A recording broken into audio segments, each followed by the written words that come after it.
அண்ணல் நபியே அழகிய முன்மாதிரி என்கின்ற 10 மாத செயல் திட்டத்தை ஏப்ரல் மாதம் முதல் எதிர்வருகின்ற ஜனவரி மாதம் வரை 10 மாத காலம் இந்த செயல் திட்டத்தை நாங்கள் மக்கள் மன்றத்திலே கொண்டு செல்ல இருக்கின்றோம். அதிலே குறிப்பாக மது போதையினால் பாதிக்கப்படக்கூடிய இளைஞர்களை மீட்டெடுக்க வேண்டும் என்கின்ற நோக்கிலும், சமுதாயத்தில் நடக்கக்கூடிய சீரழிவுகளை கண்டித்து விழிப்புணர்வு பிரச்சாரங்களை செய்ய வேண்டும் என்ற நோக்கிலும் இந்த 10 மாத செயல் திட்டத்தை நாங்கள் வீரியமாக கொண்டு செல்ல இருக்கின்றோம். அதற்கான தீர்மானத்தை நிறைவேற்றி இருக்கின்றோம். இரண்டாவதாக, பாண்டிச்சேரியில் முஸ்லீம்களுக்கான இடஒதுக்கீடு 2% குறைவாக இருக்கின்றது.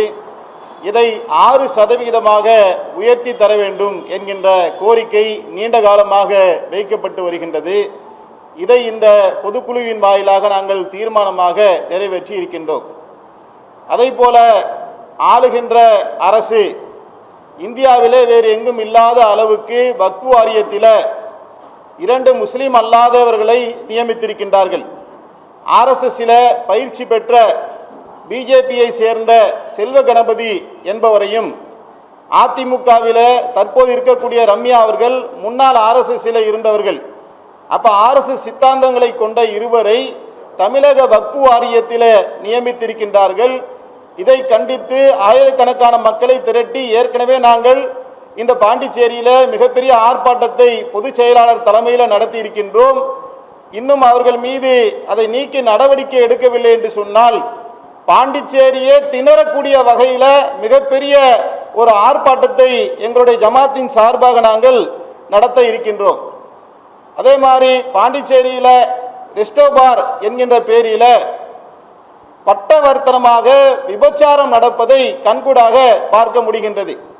பாண்டிச்சேரியில் சுற்றி இருக்கக்கூடிய மாநிலங்களில் இருந்து சுற்றுலா பயணிகள் என்கின்ற போர்வையில் கல்லூரி மாணவர்களும் மாணவிகளும் ஒன்றாக சேர்ந்து கொண்டு ரெஸ்டோ பார்களில் கூத்தடிப்பதும், அங்கே மது அருந்துவதும், போதை வஸ்துக்களை பயன்படுத்துவதும் நாளுக்கு நாள் அதிகரித்து வரக்கூடிய நிலையில் பாண்டிச்சேரிக்கு என்று இருக்கக்கூடிய தனி சிறப்புகள் ஒவ்வொன்றாக மறைந்து பாண்டிச்சேரி என்று சொன்னாலே அது சாராயத்துக்கும் விபச்சாரத்துக்கும் புகழ்பெற்ற இடம் என்று சொல்லக்கூடிய அளவுக்கு இன்றைக்கு மோசமான சூழல் ஏற்பட்டிருக்கின்றது.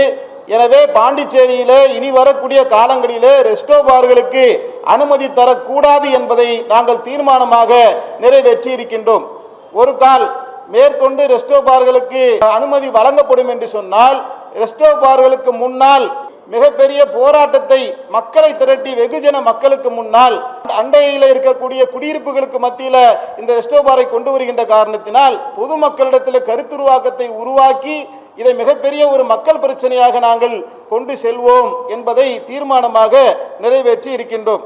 திருப்புவனையில் இருக்கக்கூடிய இஸ்லாமிய மக்கள் அடக்கம் செய்வதற்கு வாழ்வதற்கு வழி தெரியாமல் பல மக்கள் இஸ்லாமிய மக்கள் இந்த இந்தியாவில் தத்தளித்து கொண்டிருக்கக்கூடிய நிலையில் இறந்த பின்னாலும் கூட அவர்களை அடக்குவதற்கு கூட வழி இல்லாமல் ஒரு குளம் குட்டையில் போய் அடக்கம் பண்ணுறாங்க.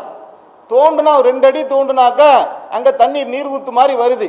அப்போ அந்த திருப்புவனை மக்கள் நீண்ட காலமாக கலெக்டரை சந்தித்து எம்எல்ஏவை சந்தித்து தொடர்ச்சியாக மையவாடி வேணும், இறந்தால் எங்களை கண்ணியத்தோடு அடக்கம் பண்ணுவதற்குண்டான இடம் வேணும் என்ற கோரிக்கையை வைத்தும் கூட செவிடன் காதில் ஊதிய சங்காக இந்த கோரிக்கை இருந்து வருகின்ற காரணத்தினால் இதை உடனடியாக ஆளுகின்ற அரசு இதை கவனத்திலே கொண்டு தேர்தல் திருவிழாக்கள் முடிந்துவிட்ட காரணத்தினால் இனி அமைகின்ற அரசு திருப்புவனை மக்களுக்கு உடனடியாக அங்கே அடக்கம் செய்வதற்குண்டான மையவாடியை ஏற்படுத்தி தர வேண்டும் என்பதையும் இந்த பொதுக்குழுவின் வாயிலாக நாங்கள் தீர்மானமாக நிறைவேற்றி இருக்கின்றோம். அதாவது டீலிமிட்டேஷன் என்று சொல்லக்கூடிய ஒன்றைத்தான் அவங்க நேரடியாக கொண்டு வருவதற்குண்டான வேலையை செஞ்சாங்க.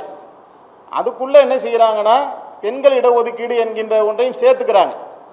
பெண்களுக்கு இடஒதுக்கீடு வழங்க வேண்டும் அப்படிங்கிற ஒரு கோரிக்கை உண்மையிலேயே பிஜேபிக்கு இருக்கும் என்று சொன்னால் முதல்ல அவங்க கட்சியில் இடஒதுக்கீடு கொடுத்துக்க வேண்டியதானே. அதை யார் தடுத்தாங்க? அவர் ரெண்டையுமே என்ன செய்கிறாங்கன்னா ஒரே சட்டமாக பாஸ் பண்ணுவதற்குண்டான வேலைகளை செய்கிறாங்க.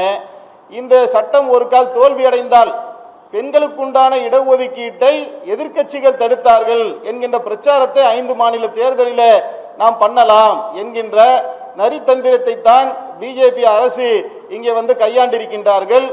டீலிமிட்டேஷன் கொண்டு வருவதற்குண்டான ஏற்பாடை செய்தார்கள். இதுவரைக்கும் இல்லாத அளவுக்கு இந்த பிஜேபி அரசு இந்த தீர்மானம் தோல்வி அடைந்ததில் மண்ணை கவி இருக்கின்றார்கள். அவர்களுக்கு பெண்கள் மீதும் அக்கறை இல்லை, இஸ்லாமிய சமுதாயத்தின் மீதும் அக்கறை இல்லை. உண்மையிலே பெண்கள் மீது அவர்களுக்கு பரிவு இருக்கும் என்று சொன்னால், மணிப்பூரிலே அம்மனமாக தெருவிலே பெண்கள் அடித்து கொண்டு போகப்பட்ட நேரத்தில் பிரதமர் எங்கே போனார்? விளையாட்டுத்துறையில் மல்யுத்தத்தில் ஈடுபட்டிருக்கக்கூடிய பெண்கள் நாங்கள் பாலியல் ரீதியாக துன்புறுத்தப்பட்டோம் என்ற குற்றச்சாட்டு சொன்னபோது கூட அந்த துறை சார்ந்த அமைச்சர் மீது நடவடிக்கை எடுக்கவில்லை. உத்தரப்பிரதேசத்தில் தான் இந்தியாவிலே மிக அதிகமாக பாலியல் தொல்லை நடக்கின்றது என்று பத்திரிகையாளர்கள் பேட்டி கொடுக்கக்கூடிய அளவுக்கு உத்தரப்பிரதேசத்தில் பெண்கள் பாதுகாப்பற்ற சூழல் தலைவிரித்து ஆடுகின்றது. அதிலே நடவடிக்கை எடுக்கல. குஜராத்தில் பில்கிஸ் பானுவாவுடைய மீது அவ்வளோ ஒரு மிக மோசமான கற்பழிப்பை நிகழ்த்தினார்களே, அந்த குற்றவாளிகளை ஏன் இந்த பிஜேபி அரசு விடுவித்தது? அப்போ பெண்கள் மீது நாங்கள் கரிசனம் காட்டுகின்றோம் அப்படிங்கிறது அவங்க அஜெண்டாலே கிடையாது. இது ஒரு தேர்தல் யுக்தியாக 5 மாநில தேர்தலை மையமாக வைத்துத்தான் இந்த நரித்தந்திரத்தை ஆளுகின்ற பிஜேபி அரசு கொண்டு வந்தது அப்படிங்கிறது தான் எங்களுடைய பார்வை. அல்லாஹ் அக்பர், அல்லாஹ்